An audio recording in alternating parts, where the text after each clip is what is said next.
चौपाल रे सब बड़ा बडेरा, सब बड़ा बडेरा वो जी, सब लोग लगाया वो जी, टाबरिया ने समझा वो जी।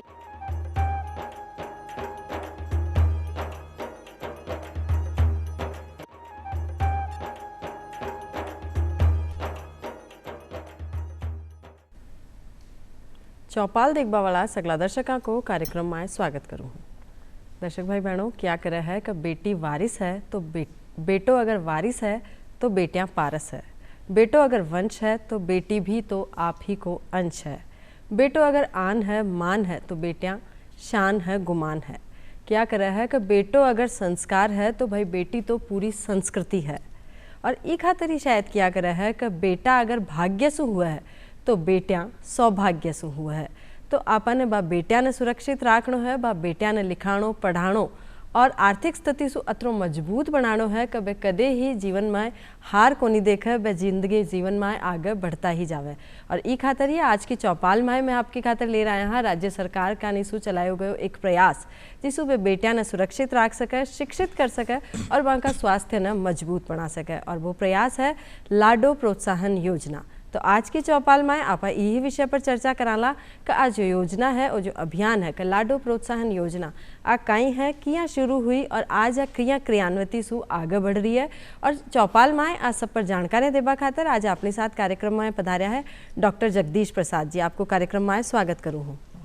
आप है उपनिदेशक महिला एवं अधिकारिता विभाग में और इरे साथे साथे ही आप है राज्य नोडल अधिकारी लाडो प्रोत्साहन योजना में। अब आप जाना कि जो बेटियां अपनी संस्कृति की अपना संसार की अति सुंदर कृति है, बा कविता है जो कविता एक बार रची जावे है लेकिन बा रोशन दो दो घराना करे है। तो ई पर आप जाना का जो लाडो प्रोत्साहन योजना है आ कहीं है और कई उद्देश्यों के साथ ई शुरुआत हुई। सही कहा आपने, जो भी पोयम बोली है सार्थक है और ये लाडो प्रोत्साहन योजना में पूरी तरह से रिफ्लेक्ट भी होती है। जो आपने जो पंक्तियों की भावना है वो हमारी योजना में जो हमारे अलग अलग माइलस्टोन्स है जिसमें हम चर्चा करेंगे वो यही साबित करती है कि हाँ, समाज के लिए बेटियां बहुत महत्वपूर्ण है, इम्पोर्टेंट है और लड़के और लड़कों के बीच में कोई भेदभाव नहीं हो और लड़कियों को भी समान दर्जा मिले, उनके समान अवसर मिले, उनको भी आगे बढ़ने के लिए हम प्रोत्साहित करें। परिवार अपने स्तर पर करते हैं। अब इस लाडो प्रोत्साहन योजना के माध्यम से सरकार भी ये प्रयास कर रही है कि हम अलग अलग माइलस्टोन्स पर बेटियों को आगे बढ़ने के लिए प्रयास करें, सहयोग करें, उनको प्रोत्साहित करें। तो बस सुंदर कृति जो संसार की जो ईश्वर की सुंदर कृति है बेटियां, लाडो रानी अपनी जो है बी की खातर सरकार प्रोत्साहन की योजना लाई है लाडो प्रोत्साहन योजना। तो अब आ जानछा आ तो दिखती बात है कि लाडो प्रोत्साहन योजना पूरी तरह बेटियां की खातर समर्पित है, लेकिन आ योजना किया आगे बढ़ रही है, इसका कई उद्देश्य है, बे सगली बातें आप कार्यक्रम में जानछा। तो अब आप जाना कही कि कई विशेषताएं है जहाँ का माध्यम से ये योजना ने शुरू करो गयो। देखिए, लाडो प्रोत्साहन योजना जैसे सबसे पहले तो वर्ड आता है लाडो, प्रोत्साहन, तो यानी कि हमारे जो बेटी है उसको प्रोत्साहित करना है और उसमें सरकार क्या मदद कर सकती है वही भावना रखी गई है। लाडो प्रोत्साहन योजना 1 अगस्त 2024 को शुरू की गई थी। अगर हम उद्देश्य की बात करें तो बहुत वाइड और विस्तृत उद्देश्य हैं ताकि बेटियों को हम हर एक स्तर पर चरणबद्ध रूप से आगे बढ़ाने में सहयोग कर सकें। अगर हम जनगणना की बात करें तो जनगणना में जो चाइल्ड सेक्स रेशियो का एक डेटा आता है, शिशु लिंगानुपात, जो कि 0 से 6 साल के एज ग्रुप में 1000 लड़कों पर लड़कियों की संख्या कितनी है ये दर्शाता है। तो 1961 से लेके और 2011, यानी अभी तक 2011 तक की जनगणना हुई, उसके बाद हुई नहीं, तो ये पाया गया कि 1961 से लेकर और 2011 तक लगातार जो लड़कों के बनिस्पत लड़कियों की संख्या घटती जा रही है। भारत की हम अखिल भारतीय स्तर पर अगर हम इस डेटा की बात करें तो 918 है और राजस्थान में 888 है। तो आप देखिए कि एक तरफ हम कहते हैं कि समाज रूपी जो उपवन है वो बेटियों के बिना अधूरा है, कोई भी समाज बिना बेटियों और महिलाओं के नहीं बन सकता, ना विकसित हो सकता है। तो ऐसे में अगर संख्या लगातार गिर रही तो कहीं ना कहीं ये एडवर्स बायोलॉजिकल बैलेंस है, उसके विपरीत है ये। तो एक तो ये रखा गया कि लड़कियों की जो घटती संख्या है उसको इम्प्रूव करने के लिए जो शिशु लिंगानुपात है, चाइल्ड सेक्स रेशियो है, उसको हम कैसे इम्प्रूव करते हैं, तो इस तरह से एक आर्थिक संबल परिवारों को दिया जाए, तो एक तो ये ध्यान में रखा गया। दूसरा, इसमें जो लाभ दिया जा रहा है वो संस्थागत प्रसव पर दिया जा रहा है, यानी कि जो बच्ची अगर पैदा होती है सरकारी अस्पताल या जो हमारे अधिस्वीकृत चिकित्सा संस्थान है वहाँ, तो इसमें यह तय किया गया कि जो संस्थागत प्रसव है उसको भी हम लोग बढ़ावा दें, क्योंकि कई बार जो घरों में प्रसव होता है तो उसमें मदर की डेथ होती है, बच्चों की भी डेथ होती है। तो अगर हम वो बात करें कि मातृ मृत्यु दर की अगर हम बात करें तो अखिल भारतीय स्तर पर अगर हम ये डेटा देखें तो 97 है, प्रति 1 लाख जीवित जन्म पर लगभग 97 माताओं की डेथ हो जाती है। राजस्थान में 113 है। तो ये भी रखा गया कि सबसे पहले माता को सुरक्षित किया जाए ताकि सुरक्षित बेटी पैदा हो सके। तो संस्थागत प्रसव को बढ़ावा देना है, संस्थागत प्रसव होगा तो ही लाभ शुरू होगा।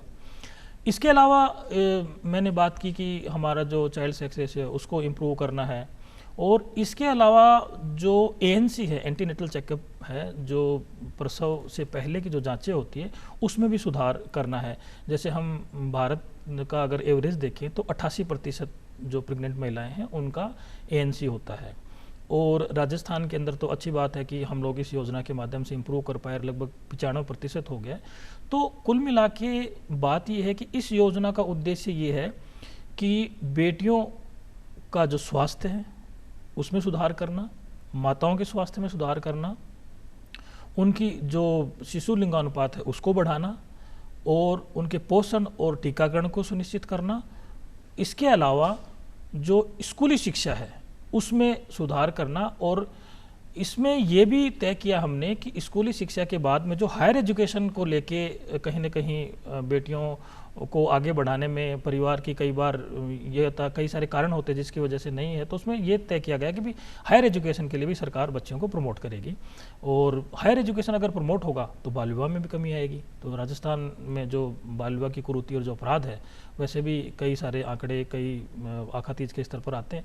तो हमें ये तय करना है कि इस योजना के माध्यम से चरणबद्ध रूप से बालिकाओं के सशक्तिकरण के लिए अनेक सारे प्रयास करने हैं, उनके पैरामीटर्स में सुधार करना है। तो कुल मिलाकर चारों तरफ से आप देखा तो आज योजना है पूर्णतः बेटियां की खातर व लाडो रानिया की खातर समर्पित है। जो बेटियां संसार में आई है तो बाको जीवन जो है बाने सफलता के साथ स्वस्थता के साथ बाने सुनिश्चित करो जावे कि वह आगे बढ़े, लेकिन एक अच्छा स्वास्थ्य के साथ अच्छी शिक्षा के साथ आगे बढ़े ताकि वह सफलता का कदम आगे बढ़ा पावे। अब आप जाना कि जो प्रावधान आपने बता दिया मोटा मोटा, तो लेकिन जो मोटा रूप से का प्रावधान है कब बाने जो लाभ दियो जा रहे हो है सुनिश्चित करो जा रहे हो वो कई तरीका से बाने दियो जावे लो। देखिए, लाडो प्रोत्साहन योजना में जन्म से लेकर 21 साल तक बेटी की आयु पूरी हो और उसकी हायर एजुकेशन कंप्लीट हो, इसको सुनिश्चित करने के लिए 7 चरणों में 1.5 लाख रुपए की राशि सरकार की तरफ से दी जाती है। और अच्छी बात यह है कि पोर्टल के ऊपर जब बेटी जन्म लेती है और उसको पहली किस्त हम देते हैं तो उसके साथ में एक संकल्प पत्र भी देते हैं। संकल्प पत्र में माननीय मुख्यमंत्री महोदय की ओर से परिवार के लिए बधाई संदेश है कि भी बेटी पैदा हुई है तो बधाई, और एक समाज की अनमोल धरोहर है तो सहेज कर रखने में परिवार और समाज और सरकार सबकी भागीदारी है उसमें। तो हम अलग अलग स्तर पर 1.5 लाख रुपए 7 चरणों में बेटी पैदा हुई है तो बेटी के प्रोत्साहन के रूप में हम लोग देंगे। ये संकल्प है, तो संकल्प पत्र भी डिजिटली पोर्टल के ऊपर उपलब्ध है। तो ये तो पहली जब किस्त देते हैं तब देते हैं। इसके अलावा पहली किस्त तब दी जाती है जब संस्थागत प्रसव हो, जैसा मैंने पहले भी बताया। संस्थागत प्रसव हो या तो सरकारी अस्पताल में हो या जननी सुरक्षा योजना के लिए अधिस्वीकृत एक्रीडेटेड निजी चिकित्सा संस्थान हो, प्राइवेट हॉस्पिटल हो, वहाँ भी पहली किस्त हम देते हैं। पहली किस्त की राशि 2500 रुपये होगी। दूसरी किस्त देंगे जब 1 साल की हो जाएगी बच्ची और उसका पूरा टीकाकरण हो जाएगा, क्योंकि हमें ये भी इम्प्रूव करना है कि उसका कंप्लीट इम्यूनाइजेशन हो और उसका पोषण भी प्रॉपर हो। तो 1 साल कंप्लीट होने के बाद में 2500 रुपये की दूसरी किस्त हम बैंक खाते में देते हैं। ममता कार्ड में टीकाकरण की एंट्री होती है, इंदराज होता है, तो हमें पता लग जाता है कि सारे टीके बच्ची को लग गए हैं। दूसरी किस्त हो गई। अब बहुत ही बढ़िया बात है कि हाँ। मतलब स्वास्थ्य को जो भी की निगरानी है वो विभाग आ कर रही है कि बच्चा ने स्वास्थ्य अच्छो मिले कद मिलसी जब टीकाकरण पूरो होसी तो ई की शुरुआत से ही शुरुआत कर दी जावे कहते शुरुआत में अगर टीकाकरण पूरो करवाशो तो स्वास्थ्य तो भी को आगे अपने आप ही बढ़िया चालसी। और जो संस्थागत प्रसव की बात करिए वो पहलो पड़ाव है, ई योजना को लाभ उठावा को वो पहलो पड़ाव है संस्थागत प्रसव। जी, बिल्कुल। तो जो इस बीच में मैं आपसे जानना चाहूँगा कि जो संस्थागत का प्रसव का प्रयास जो कराया जा रहा है बी के खातर विभाग कहीं कर रहे है बाने जागरूक क्या करे बाने क्या समझाइश करे कि संस्थागत प्रसव ही जरूरी है। देखिए संस्थागत प्रसव जरूरी इसके लिए एक तो केंद्र सरकार की जो जननी सुरक्षा योजना है उसका लाभ भी संस्थागत प्रसव होने पर ही दिया जाता है। इसके अलावा प्रधानमंत्री मातृ वंदन योजना उसमें अलग प्रावधान है और अपनी लाडो प्रोत्साहन योजना है उसमें बेटी बचाओ बेटी पढ़ाओ योजना में भी एक मैंडेट है कि भाई हमें संस्थागत प्रसव के माध्यम से ही चीज़ों की जागरूकता के प्रयास करने हैं। तो ये तो हुए सरकारी स्तर पर प्रयास। इसके अलावा हमने कई सारी योजनाओं में विभाग के स्तर पर सोसाइटी के साथ कन्वर्जेंस के माध्यम से जन जागरूकता के अभियान भी चलाए हैं, बेटी बचाओ बेटी पढ़ाओ योजना में चलाए हैं। इसके अलावा और भी हमारे कई सारे प्रयास हैं जो अगर समय रहा तो अपन उन प्रयासों के बारे में भी चर्चा करेंगे। जी कि हमारा हिसाब से गाँव में अगर प्रयास की बात करा तो सबसे ज़्यादा जो संस्थागत प्रसव का चारू मेर जो बातचीत रेवा है बार रेवा आंगनबाड़ी के चारू मेर। तो आंगनबाड़ी कार्यकर्ता की भी भूमिका आंगनबाड़ी कार्यकर्ताओं की भी भूमिका है क्योंकि हमारे फील्ड फंक्शनरीज हैं वो भी। और इसके अलावा हमारे विभाग में हर एक ग्राम पंचायत के ऊपर एक साथीन होती है तो वो साथीन का काम ही यही है कि हमारी सरकारी योजनाओं के बारे में बताएं, स्वास्थ्य के लाभ के संबंध में बताएं और अलग अलग जो कैंपेन लगते हैं उनमें भी उनकी भागीदारी होती है। तो चूंकि ग्राम पंचायत के एरिया के अंदर साथीन का डेली रूटीन का काम होता है कि जो प्रेग्नेंट महिलाएं हैं वो आंगनबाड़ी पर आ रही हैं नहीं आ रही उनका रिकॉर्ड सब होता है तो उनको इस हमारी साथी ने जो है वो इनका जानकारी भी देती हैं कि इस योजना के क्या लाभ होंगे, कैसे योजना का लाभ लेंगे, संस्थागत प्रसव के क्या फ़ायदे हैं। तो हमारी फील्ड फंक्शनरीज पूरी तरह से इसमें सहभागी है, जुड़ी हुई है। और तो निश्चित रूप से फायदो तो होना ही है कि संस्थागत प्रसव करासियो तो आपने कोई भी तरह की दिक्कत को नहीं रहसी, बच्चों जच्चा और बच्चा दोनों सुरक्षित और स्वस्थ रहसी। तो स्वस्थता के साथ आगे बढ़सी तो बात तो आगे अपने आप अच्छी रहसी और अच्छी बढ़सी। अब आप दो किस्ता की बात तो आप जान ली कि पहलो प्रसव जब संस्थागत प्रसव होसी जब पहली किस्त आ जासी और दूसरी किस्त आसी जब आप बच्ची का साल भर को जो टीकाकरण कार्ड है वो पूरा करवा लेशो, पूरा टीका भी कर लगवा लेशो। अब बात करा आप तीसरी किस्त की, जो तीसरी किस्त आसी सरकार का निशुल्क लाडो प्रोत्साहन योजना में बा कद आसी। देखिए पहले दो किस्तों की बात हो गई, अब बच्चे को स्कूल भी भेजना है। हमने स्वास्थ्य के और पोषण की बात कर ली, अब बच्चे को स्कूल भेजना है। तो स्कूल कब लगभग 5 साल की बच्ची हो जाती है तब। तो पहली क्लास में जब बच्ची प्रवेश लेगी तो तीसरी किस्त का लाभ हम देंगे। और यहाँ ये एक अच्छी बात यह है कि सरकारी स्कूल हो या प्राइवेट स्कूल, परिवार फैमिली जिस भी स्कूल में पढ़ाना चाहे सभी स्कूलों में तीसरी किस्त का लाभ देंगे, 4000 रुपये देंगे उसमें।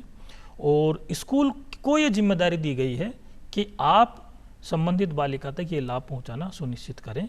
तो अलग से कोई फॉर्म भरने की आवेदन की आवश्यकता वहाँ नहीं है। जब स्कूल में एडमिशन बच्ची लेगी तो उसी फॉर्म के माध्यम से सारी औपचारिकता हम लोग पोर्टल के माध्यम से पूरी कर लेते हैं।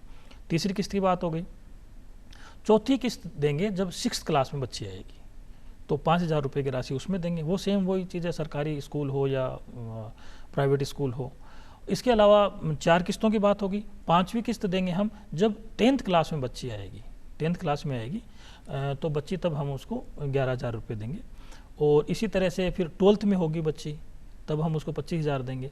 और जो हायर एजुकेशन को हमने बात करी थी कि हायर एजुकेशन को हम लोग प्रमोट करेंगे, तो जब 21 साल की कंप्लीट हो जाएगी, हायर एजुकेशन हो जाएगी उसकी, तब हम उसको 1 लाख रुपए जो अंतिम किस्त है 7वां चरण है वो हम 1 लाख रुपए देते हैं। इस तरह से 7 चरणों में 1.5 लाख रुपए की राशि हम लोग अलग अलग माइलस्टोन पर देंगे।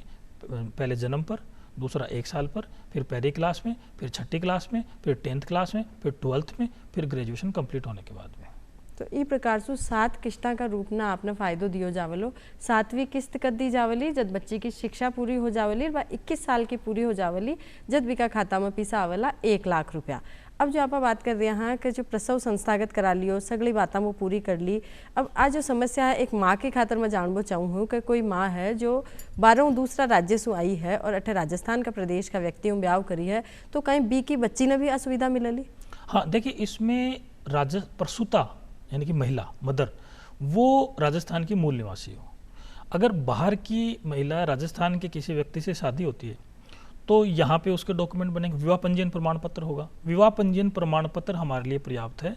उसके अलावा अगर जन आधार में वो अपना नाम जुड़वा ले, आधार बनवा ले, अगर नहीं भी है तो परिवार के जन आधार में अगर नाम जुड़ता है और यहाँ विवाह पंजीयन प्रमाण पत्र होता है तो ये सफिशिएंट है। इसके अलावा जो बैंक खाता परिवार उपलब्ध कराएगा तो कहीं दिक्कत नहीं। वो राजस्थान की मूल निवासी यहाँ विवाह उपरांत हो जाती है तो उनके भी जो बच्ची होगी तो उसको भी लाभ हम लोग देंगे। लाभार्थी के खातिर और कई कई पात्रता होनी चाहिए कि वो इस योजना को लाभ उठा सके। हाँ देखिए, ये बहुत अच्छा सवाल आपने किया है और ये सभी लोगों को इसके बारे में जानकारी भी होनी चाहिए। कई बार ये दिमाग में आता है कि किसी योजना का लाभ लेने के लिए पता नहीं क्या क्या तो आवेदन भरना पड़ेगा, कौन कौन से डॉक्यूमेंट लगेंगे, कहाँ जमा करवाना है, किसका वेरिफिकेशन करवाना है। तो ये सवाल उठना लाजमी है, ऐसा होता भी है। तो सबसे अच्छी बात है, इस योजना का लाभ लेने के लिए हमने कोई फॉर्म नहीं रखा, कोई फॉर्म का प्रावधान नहीं रखा। सरकार सुनिश्चित करेगी कि योजना का लाभ लाभार्थी तक कैसे पहुंचे।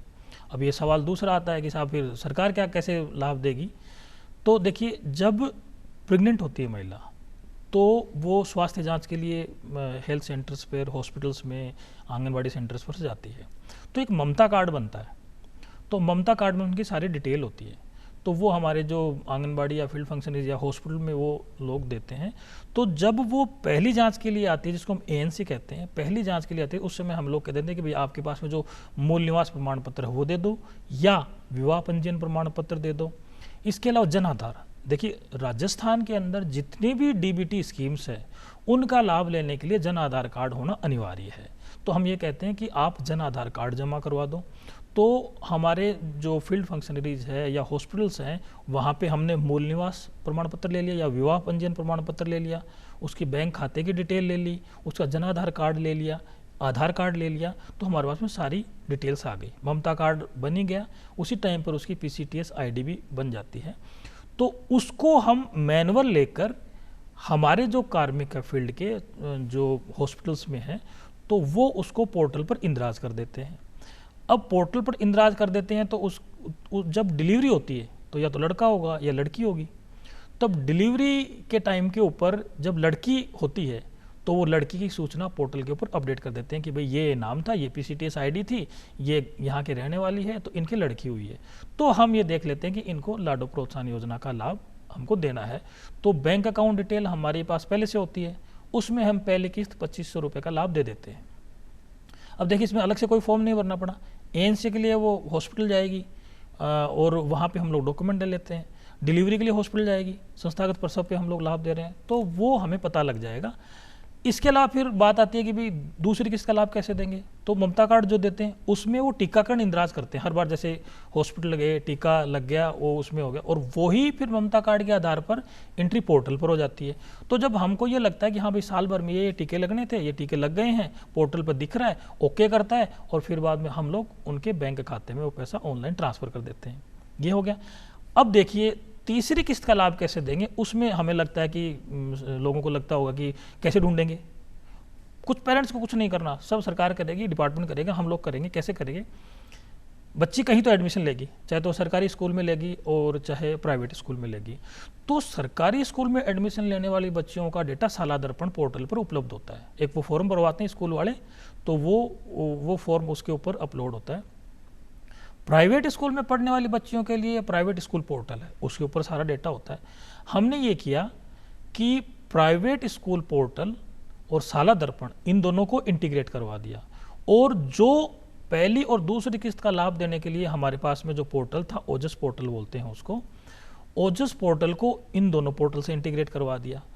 तो जो पहली और दूसरी किस्त का जो लाभ लिया बच्ची ने, वो डाटा ऑटोमेटिक ही ओजस पोर्टल से और साला दर्पण पे चला गया।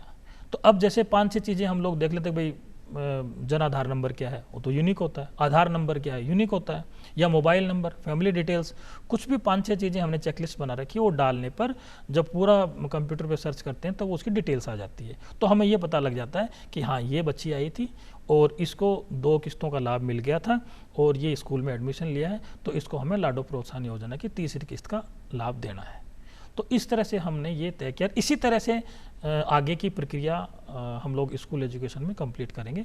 तो स्कूल में एडमिशन लेगी तो हमें तीसरी किस्त का लाभ देना है, उसके लिए भी कोई अलग से आवेदन या फॉर्म भरने की आवश्यकता नहीं है, किसी प्रमाणीकरण की आवश्यकता नहीं। स्कूल या हमारे इंस्टीट्यूशंस हैं, हमारे स्कूल हैं, टीचर्स हैं, वो खुद सारी चीज़ें देखते हैं। भारत जो समझ में आई मोटी मोटी बात आ समझ में आई है कि एक अकेलो विभाग को नहीं है जो ई को संचालन कर रही है। हाँ, खुद विभाग दूसरा विभाग ना आपके साथ जोड़ रही है और बांसु जो जानकारियां है बाने प्राप्त कर रही है और पचा आप तक लाभ पुगावा की कोशिश कर रही है। तो विभाग तो अच्छो प्रयास कर रहे हो कि सगली जानकारियां खुद ही जुटा रहे है। तो आपा ने तो केवल जागरूकता रखनी है योजना की, और जो शुरुआती जो आपा ने शर्तें बता रही है बाको शर्तें के साथ आपा ने आगे बढ़ना है कि संस्थागत प्रसव कराना है, टीकाकरण कराना है, बच्चे की पढ़ाई पूरी करानी है। ऐसी सगली बातें आपा ने विभाग के साथ चलना है और जो आपने खातिर 1.5 लाख रुपया को प्रावधान है वो आपने जरूर मिल जासी। अच्छा, आपने एक शर्त की बात कही, मैं अभी वो भी क्लियर कर दूं कि देखिए ये योजना इतनी वाइड और विस्तृत है जिसमें कम से कम हमने बंधन रखे हैं। कोई भी परिवार हो, चाहे वो इनकम टैक्स पे ही हो, इनकम टैक्स पे नहीं करते हो, सरकारी कर्मचारी हो या नहीं हो, कोई फर्क नहीं पड़ेगा। बस बच्ची का जन्म या तो सरकारी अस्पताल में हुआ हो या फिर हमारे जननी सुरक्षा योजना के लिए अधिस्वीकृत निजी चिकित्सा संस्थान में हुआ हो। इसके अलावा अगर पेरेंट्स नौकरी में भी हैं तो भी कोई लाभ में दिक्कत नहीं आएगी। इसके अलावा किसी भी जाति, धर्म, किसी वर्ग, किसी तरह का कोई बंधन नहीं है। इतनी अच्छी योजना है कि हम सभी को, जो सरकार, राज्य सरकार है, खुले मन से इसका लाभ देने का प्रयास करती है और हम लोग कर भी रहे हैं। तो इसमें यह है कि किसी प्रकार के कोई विशेष डॉक्यूमेंट हमने इस तरह का नहीं रखा है जिससे कि लाभ से बच्ची को वंचित किया जाए। तो हम ये कह रहे हैं कि राजस्थान के अंदर लगभग 6.5 लाख के लगभग बच्चियां होती हैं सरकारी अस्पताल और प्राइवेट हॉस्पिटल्स में मिला के। तो हम लोगों ने तय किया है कि लगभग 5 लाख बच्चियों को इस योजना का लाभ हम देंगे, क्योंकि जो बच्चियां छूटेंगी वो होंगी जो प्राइवेट हॉस्पिटल्स में होती हैं, जिनका एक्रीडेशन नहीं होता। बाकी जो एक्रीडेटेड प्राइवेट हॉस्पिटल्स हैं, सरकारी अस्पताल, उनको सबको कवर करते हुए लगभग 5 लाख बच्चियों तक हम लोग इस योजना का लाभ पहुंचाएंगे। जो आंकड़ों आप मैंने बता रहा हो, जो लक्ष्य आप तय कर योजना की शुरुआत करी, तो मैंने खटे तक प्राप्त कर पाया, आंकड़ा पूरा प्राप्त कर पाया? हाँ, देखिए एक तो अच्छी बात बताऊं कि ये हमारे प्रदेश की बेटियों के लिए चलने वाली सबसे बड़ी डीबीटी स्कीम है, जिसमें इतनी बड़ी कोई भी स्कीम नहीं है जिसमें कि इतनी बच्चियों का कवरेज हो एक साथ, और सबसे बड़ी डीबीटी स्कीम है और राज्य सरकार की एक फ्लैगशिप स्कीम है। जैसा मैंने बताया कि 6.25 लाख के लगभग होती है और 5 लाख तक बच्चियों को हम लोग लाभ देते हैं। हमने लगभग 4 लाख बच्चियों को तो लाभ अब तक दे भी दिया है हमने, और ये रूटीन प्रक्रिया है। जैसे जैसे अपडेशन होता है पोर्टल, वैसे वैसे लाभ दैनिक आधार पर, डेली बेसिस पर हम लोग लाभ देते हैं। जी, आप कह रही हो प्रयास तो काफ़ी अच्छा है, लक्ष्य की तरफ काफ़ी अच्छा कदम विभाग उठा रही है, लेकिन फिर भी बात करा कि विभाग की जो इस संपूर्ण प्रक्रिया पर मॉनिटरिंग की निगरानी करी जावे है, तो बाकी तरीका से करियो जावे है कि खटे तक लाभ पूग्यो, खटे तक को नहीं पूग्यो? हाँ, ये देखिए, एक तो सारा जो पेमेंट है वो ऑनलाइन है, कहीं पर भी हम कैश या चेक के रूप में भुगतान नहीं करते हैं, ऑनलाइन जाता है, सारी डिटेल मैच हो जाती है, तभी हम लोग वेरिफिकेशन के बाद में भुगतान करते हैं। तो हॉस्पिटल लेवल पर पहले बात तो सारी चीज़ हो गई। फिर बाद में पोर्टल लेवल पर जब पेमेंट रिलीज़ होता है तो उसको दोबारा से हमारे अधिकारी उसको चेक करते हैं कि ये डेटा सारा मैच हो रहा है। उसके बाद बैंक अकाउंट में भी जो डिटेल होती है वो भी मिलान किया जाता है कि भाई बैंक डिटेल है में लाभार्थी का नाम सही है, वही है, IFSC कोड है, वो है, तो पात्र वास्तविक लाभार्थी तक वो लाभ पहुंचता है। अब क्या है कि सरकार ने इसको फ्लैगशिप योजना के रूप में शामिल किया है, तो हर महीने इस योजना की मॉनिटरिंग होती है। मुख्य सचिव महोदय के स्तर पर भी होती है और हमारे विभाग के स्तर पर भी होती है और डिस्ट्रिक्ट कलेक्टर के स्तर पर भी हर महीने इसकी मॉनिटरिंग होती है। इसके अलावा जो हमारे संभागीय आयुक्त हैं, डिविजनल कमिश्नर हैं, जब वो भी जिस जिले के प्रभारी होते हैं वो भी इस योजना को मॉनिटर करते हैं। जब वो जिले सारे संभाग के सारे जिलों की मीटिंग लेते हैं, तब हमारे मंत्रीगण जब भी फील्ड में जाते हैं तो जब योजनाओं की समीक्षा करते हैं तो इसकी भी समीक्षा की जाती है।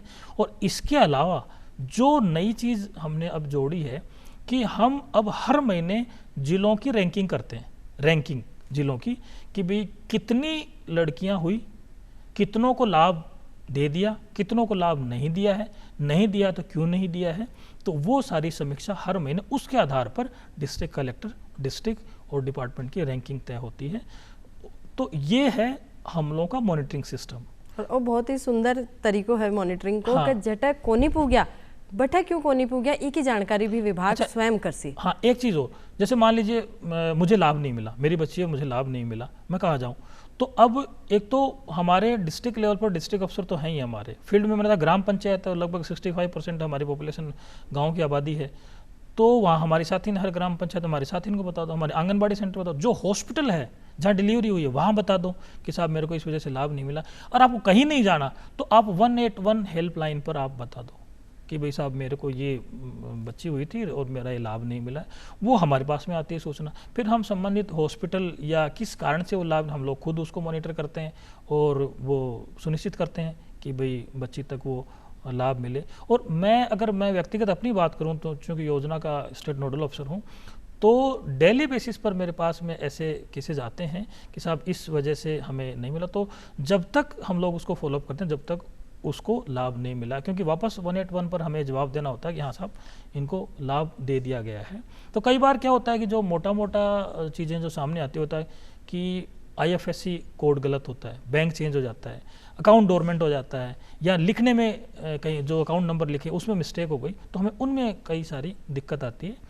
तो उसका समाधान भी हम लोग प्रयास करते हैं। तकनीकी खामियां है, कोई तकनीकी खामी का कारण अगर आपको लाभ रह रही है तो छोटो सो प्रयास आपने करना है। बीका आगे को सारो प्रयास तो विभाग कर ही रहो है आपके खातर लाभ सुनिश्चित करवा को खातर, बा बेटियां की खातर, बा को जीवन सुरक्षित करवा की खातर, स्वस्थ करवा की खातर और शिक्षित करवा की खातर राज्य सरकार को और घणो ही अच्छो प्रयास है। तो मैं भी आशा कराला कि आप सगला ई लाभ से वंचित न रहो, ई लाभ के साथ बेटिया ने लाभान्वित करो और बा को जीवन सुरक्षित करो, शिक्षित करो। आप कार्यक्रम में जगदीश जी पधार्या, माना अति अच्छी जानकारी दी, वहाँ का दर्शका ने दी, तो दर्शक जरूर लाभान्वित हुआ उसी। अबार की खातर देवो इजाजत, तो फेर आवाला एक नई चौपाल में नई जानकारी एक नया विषय के साथ।